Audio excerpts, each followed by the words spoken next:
let's move on to our first speaker. Our first speaker is Andrew Mende. He's the product manager for Booking.com for machine learning. And Andrew today will discuss with us how to manage a machine learning team as a PM. Please give it up a round of applause for Andrew. Hi, everyone.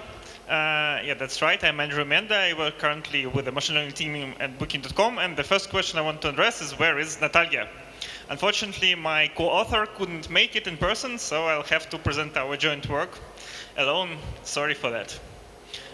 Really miss her because she has by far more experience with ML than I do. And actually, the idea of this talk, it started when I realized that one advice given me during an event like this by Natalia led to boosting productivity of my team twice.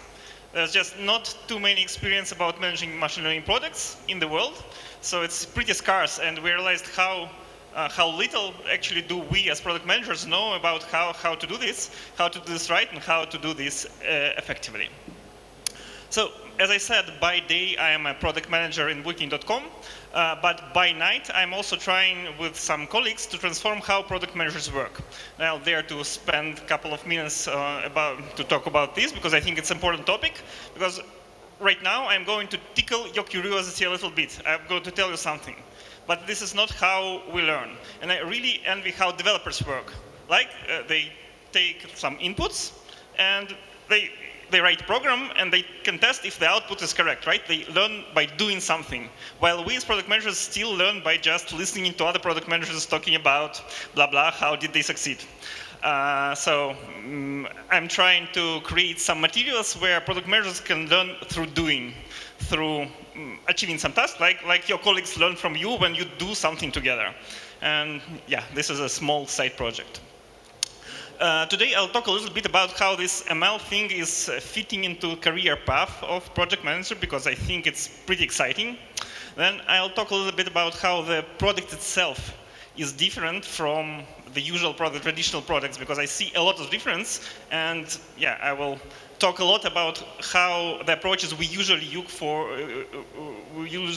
for feature development doesn't work for ML development. I will talk about how the backlog is different and how the prioritization framework I had to adapt it to actually manage effectively some improvements of ML. And maybe some technicalities, because as a product manager for ML team, you have to understand a little bit more. Yeah, there's a debate going for ages about should the product manager understand the development process or not, or they should only focus on the customers. I think that in order to effectively manage a machine learning team, you really have to understand some things about how machine learning works and how the models work. And in the end, I'll try to present you with a survival guide if you're just starting to work with an ML team. Yeah, what are the things which will help you the most, and which probably I learned the hard way during my first months as a product manager for an ML team. A little disclaimer, both authors of this talk have more experience with how to enhance usual e-commerce products with ML. So we work with ranking, search relevance, recommendation systems, not things like, I don't know, filters for photos, video, computer vision, and so on. But I think for the most of the audience here, these topics will be also very relevant. We also both work for really big companies with a lot of data. So please keep in mind that the cases we are presenting are mostly relevant for if you have really a lot of data. And we both happy to work in companies with data-driven cultures. So here, data is the king, and you are free to experiment while you can show your impact on the metrics. There's a little of vision, a little of nobody can tell you anything if you have good experiments. So we are pretty free in choosing our ways. This is how your traditional path looks like, right? You can grow from core PM to senior PM, then you have to choose if you want to manage other PMs or become a really impactful individual contributor and become a principal PM. And actually, when I started on this path, I thought that, yeah, it's all paved out. I know which frameworks. There was a lot of materials like what do you need to learn in order to progress on this path. It's pretty obvious.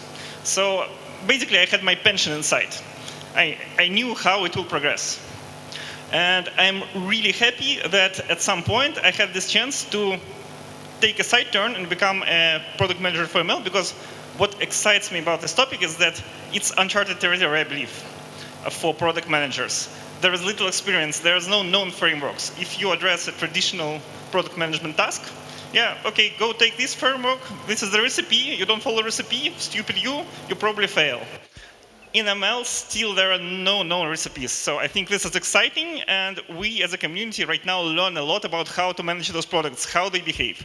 And I'll address now some of things which don't work as you expect when you are trying to use ML to add value to your product. I'll start with talking about the product itself, how the delivery of value to the customer is different when you start engaging with ML. First, and what was very much unobvious to me, is that we don't really understand how the ML works. You think that, yeah, you just use a tool to solve a task, right? And there are ways to use this tool. While, in fact, if you read a lot of papers, like if you read a really good paper about ChatGPT or about computer vision, you will most probably read something like, how did you come up with your architecture? Well, we tried a lot of things, and this architecture, for some reason we don't really understand, turns to work well for this problem. And this is everywhere. Take recommendations, take search relevancy. There are some architectures which are known to work for some of the topics, but it's not that we understand why this particular architecture of neural network works for this problem. So don't expect it to be a paved way. It's a lot of trial and errors, and it's, yeah, a little bit, I would say, random, a lot of uncertainty in how you can actually apply machine learning effectively. And I think this is a fundamental thing which really changes how we work. So it's not like you develop a feature and you get the value from it, or you at least understand how it works. No, here, when you start your journey, you don't really know what could work. Is this problem at all solvable by machine learning? And of course, experience of others and the papers big companies publish help a lot to learn what works for somebody. Second thing, which is a consequence of this, is that even if you find a solution which works for your problem, very often you cannot explain how it works. And this is a bit problematic, right? If you have a product which offers something to your customer, and that customer asks, okay, why this? And you have no clue, no idea. Actually, I was very surprised to understand that we need a special statistical methods to try to a little bit understand like which features are important, which impact do they have on the model. But this is like trying to study a black box, and you still cannot be certain like how the connections work. So you can never completely explain this product to your colleagues or to your customers. And yeah, this is of course a little bit problematic. One thing I learned really hard way is that you should always start with a benchmark solution, because of course ML is right now a topic where you have this bias, like, oh, we're using ML, this is progressive, we're good. Other guys use ML, and we want to be part of it. But in fact, there are a lot of places where ML doesn't bring value. And while this technique, this tool, is very expensive, it creates a lot of overhead. I will talk about this in the technical section. You shouldn't be using it where it doesn't bring value. So right now, we have a very hard rule in my team. We always start with a benchmark. We first create the simple solution, and then we always compare ourselves to this simple solution. And this solution should be really good. This should be a really viable alternative. As a bonus, you always will have fallback for your fragile machine learning model on which you can rely in case something goes wrong, which also helps you to increase the velocity of development. So always think like, what would you use if there would be no ML? And only if your model can overcome this benchmark, then probably you should proceed developing it. In at least half cases, you will never beat, for example, popularity if you're working on recommendations. It is really not pleasant. Yeah. It is not really good for the team morale, but I believe this is the way the product should be developed, to be honest with yourself and with your impact on metrics. As I said, we don't really understand why some solution works and some don't. So expect this to be an art more than a technology. This was very surprising for me. I'm used to working in STEM with developers who think that, okay, we need to think hard, we can engineer, and we can engineer anything. model architecture is an art, and there is no way around it. So when you start, think about time boxing the efforts, because there could be very realistically an option that this problem you're addressing cannot be solved effectively with the data you have, with the resources you have, with the machine learning. So start by, for example, time boxing your efforts and saying, okay, we're ready to spend 4 weeks trying to find a solution. In case we don't, we drop this and we go to other ways, because it is very exciting. You can get carried away while developing something and not notice that actually you're just wasting resources of your team. A very practical problem I address every day, relevant for the previous slide. Your team says, okay, we took the same data, exactly the same data set, and we just changed a little bit the model architecture and the parameters, the hyperparameters. And now, for example, now your recommendations work much better. The conversion is up. Now, good luck. You need to write to your customers and to your colleagues what changed. Your release notes, please. And what can I say? I can statistically see, okay, we are recommending a little bit more of this than of that. Why? I have no idea. And I find myself in this situation very, very often. And this is, I think, a very big problem, and especially it is problematic when it gets to legislation, because if you're working for a big company, for a big use case, then you will be asked by competitive authorities, like, how does this work? How did you train it? What data did it use? And you cannot say, yeah, we don't know, it's a black box, it works somehow, we don't touch it. You don't have this chance. So you will have to study your own work like it is a black box and try to come up with an explanation why it does things. And I would say that in my team, maybe 20% of resources goes into trying to understand what we did after we did it. And yeah, I kind of accepted it because it's important to have explainability for this kind of work. And of course, this is, I think that the governmental authorities are pretty right in trying to now scrutinize into how companies do things, because if you have, for example, biases in your data which you train on, then the ML will just amplify them and set them in stone, and then in your training data, they will come again. So right now, if you're working with a big use case, most probably you will get those requests and you will have to answer, like, how do you fight biases? Do you measure them? Yeah, there are certain things which you should never, like in certain circumstances, you should never, for example, show to your model, like, what is the sex of the candidate which you are trying to put in the interview, or what is the country of origin. So never show to your model data which you are not ready to use for the use case you are trying to address. But besides the problem with the product itself, I face a lot of problems while managing technical backlog, because I'm used to more feature development, of course, lean approaches, we work with MVPs, this was always like that. But when we started working with ML, I realized that of all these equation, which is very much familiar to any product manager, the confidence is the one thing which I'm paying most attention to. And there is actually no good way to estimate the impact, but the confidence probably plays much, much greater role in my prioritization right now. But besides confidence, the effort right now is much more volatile than I'm used to.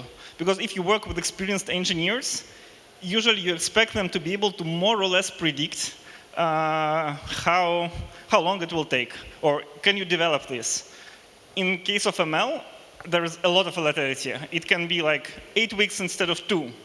And in order to manage this, you have to use different approaches. So just impact effort doesn't work. You have to really time box it. You have to manage the risks. You have to be ready to switch hypotheses. For example, if you see that in this time period, we don't see any results. And data scientists won't be pleased with it. But you have to insist, because otherwise, the prioritization won't work at all. You will be spending time on something which doesn't work and won't work even if you spend 10 weeks on it.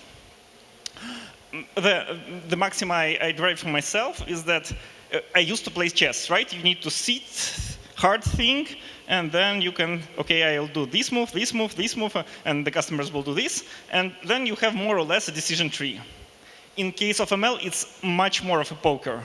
you really have to think about a lot of probabilities, and what you actually need to do instead of prioritization, you have to manage risks, because risks are much, much higher than what you can realistically predict. And another problem with prioritization is that right now the value chain became much longer, because if you develop a feature, the feature has direct relation to the customer experience, and this is easy. Well, not easy, but at least this is one-step thing. When you're working with ML, this is much, much more steps. I just took 3. Yeah, you improve the performance of model. Maybe this will improve the experience for the customer, and maybe this will lead to more purchases. But actually, it's much longer. It could be much longer. Like, you improve the data a little bit, maybe then the predictions will improve, maybe then the customer experience will improve, maybe we will get more purchases. In each of the steps, the chain could be broken. For example, I have tons of examples where we give better recommendations, people click on them more, but this doesn't link to more purchases. And also, you improve the accuracy of the model, for example. It does improve offline, but it doesn't give better recommendation. So be aware of this problematic and very long value chain. And things which really annoys me, because when I started as a product manager like 10 years ago, I was really annoyed by long development chains. And as a community, as the whole tech world, somehow we could overcome it. So now it's okay. For example, if we, in the start of the sprint, we come up with the idea, in 2 weeks we could have something in production.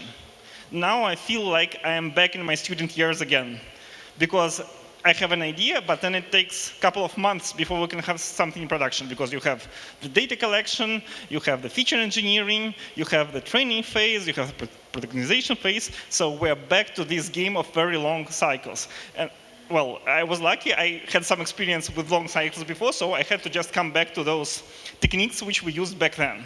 But be aware that if you use the techniques which you usually use in a very fast Hadi cycle, they won't work, because there is nothing happening really, really fast in the ML world.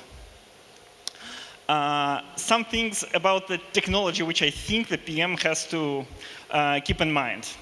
First, there is the eternal battle of online and offline, because when you start doing something, usually you start offline, right? You collect the data, and your data scientist starts predicting something and measuring themselves. While doing this, they usually do a lot of transformation. They enrich the data with some external sources. They process the features, and then they say, okay, yes, I have my model. It predicts something, and the accuracy is pretty good. But then what you need to do in case it's not an offline model is in case it's a model which needs to present something to the customer in the real world, in online, then somebody has to do the same steps online, processing the same data, pulling the same external information, and coding it most probably in other programming language. Yeah, typical data scientists write in Python. Typical backend engineers which implement this thing in production write in Java. What is the probability that they do the same job? I'll tell you, I have measured this. This is 0. Like, never from the first time we could get the same features in production as we had in training environment. But this is something to really think about, maybe even before you start. Because while you're in the offline phase, usually people get carried away and they do whatever transformation they want, not thinking about how they will live in the online world. Second technical thing is regarding the feature drift. Drift might be fun if you are street racing, but in case of the ML, it is really not fun. It means that you train the model and you say, okay, that's a win, success. We put it in our backlog and we go to something next. But over time, something happens. For example, a novel coronavirus, which changes the distribution of all your features in production, right? People start looking at different dates. They start planning not in advance. They become really risk aware when planning their trips. Everything changed. There was no feature which stayed the same during coronavirus. How was the performance of the model? It was terrible. It was awful. Actually, during the corona, some of the models we replaced just with a handwritten heuristic, and it was a positive change for the customers. Because the models trained on data before the corona, they just produced garbage in the corona times because they didn't see this. So this is something you also have to think about, like, is your model operating in the same world which it was trained? Because sometimes the model can handle situations which it haven't never seen during training, but this is not given. It's a matter of luck, and I don't think you want to rely on luck while developing your products. There is also something different about the team you will be working with if you are working with machine learning, because we have long books written about how to work with developers, right? We know how to nurture them, how to make them comfortable, how to use this ambition to make them work for us. But now we have a different breed. It's a data scientist. And I found working with them actually pretty challenging.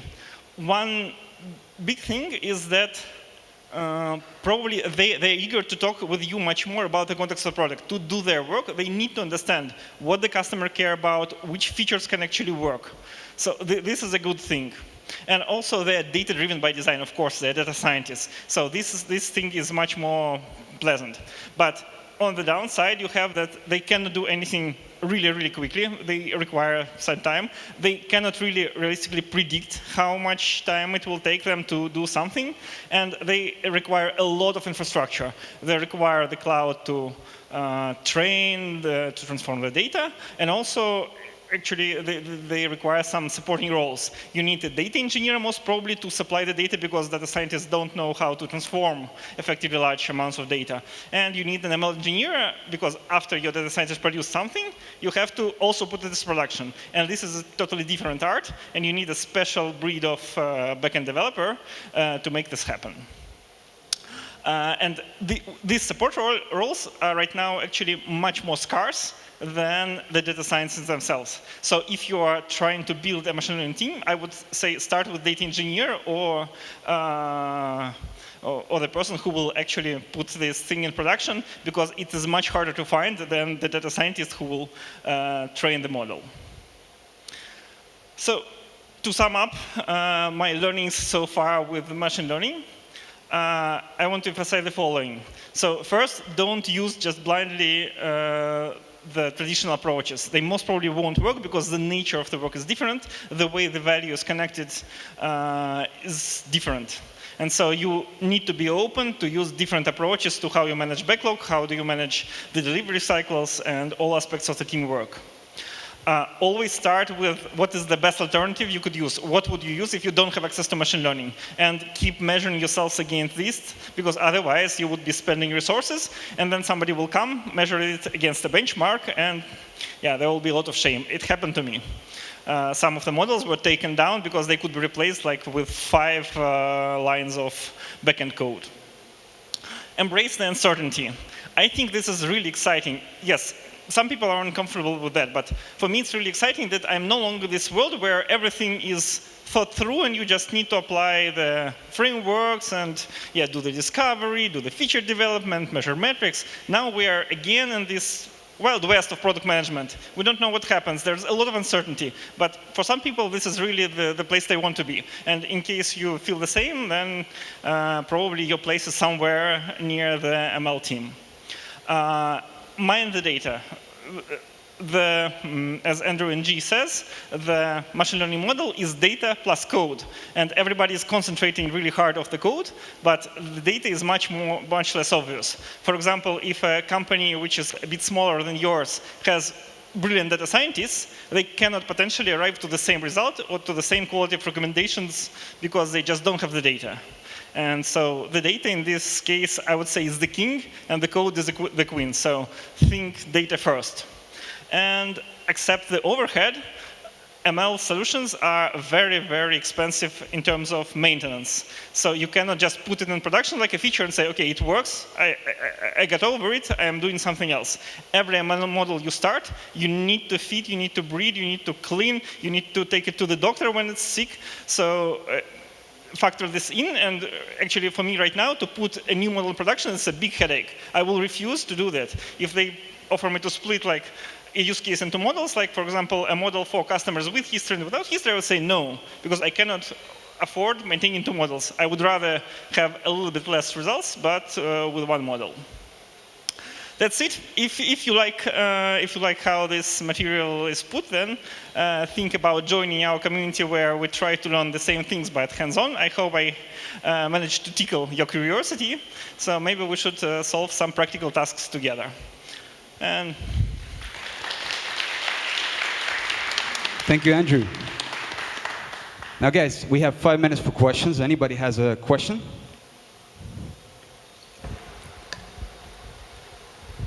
Hi. Wow. Hello. My name is Sergey. I would like to ask 2 questions. First, about the confidence, this formula, effort, confidence, impact.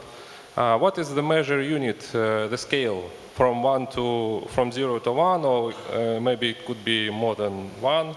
And the second, is it applicable Agile Scrum when do you use sprints in your work? Because it's hard to realize how it works. I think waterfall could be more applicable at work. So these 2 questions. Yep. Thanks for the great question. So first, we use the confidence as 0 to 1, and we have actually a table, a scale which we use. Like, if we only know this from customer interviews, this is 0.2. If we have another model which succeeded, it's 0.8, right? So I find this pretty useful. And second question, we do use sprints, but this is the place where I think they don't really work, and I could spend another 30 minutes talking about this, because first, my team tends to break down by craft. The backend engineers work in a separate stream than data scientists, and this is very annoying that the team doesn't really come together.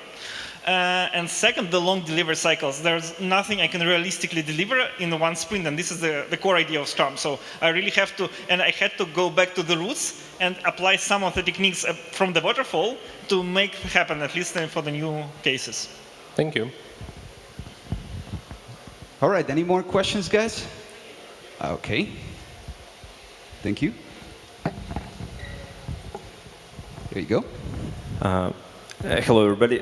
Thank you, Andrew, for your presentation.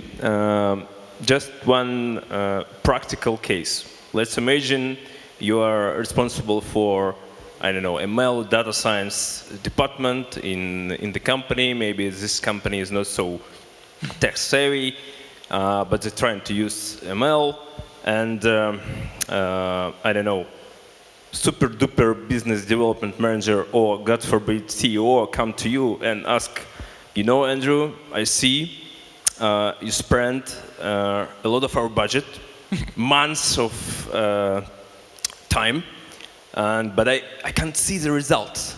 What's the beep? So you can't answer him, just accept overheads, or oh man, ML is different. Don't worry, and embrace uncertainty. Yes. So, what would be your answer to in that case? Actually, it's a very hard question, which I do have, because, for example, if usual team, my colleagues, usually they bring like 10, 20, 30 significant improvements per year. My team sometimes brings under 10, which is really hard because they are measured against each other. So this is a really hard question. I would say you should, I spend a lot of time saying that, no, there is a value. If we have a breakthrough, it's a big one. But you have to have this trust, because I don't know any team which can deliver ML improvements at the same pace. But on my side, what I do with my team, we have an OKR, which is based alone on the hypothesis we try. And I'm pushing them really hard to just try more things. And by this, I'm delivering a little bit more improvements per year, and I keep my job.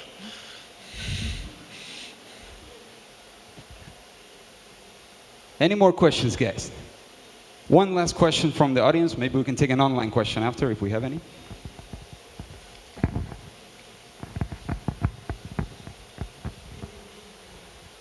Hello, thank you for your presentation. My name is Oleg, and the question is the following.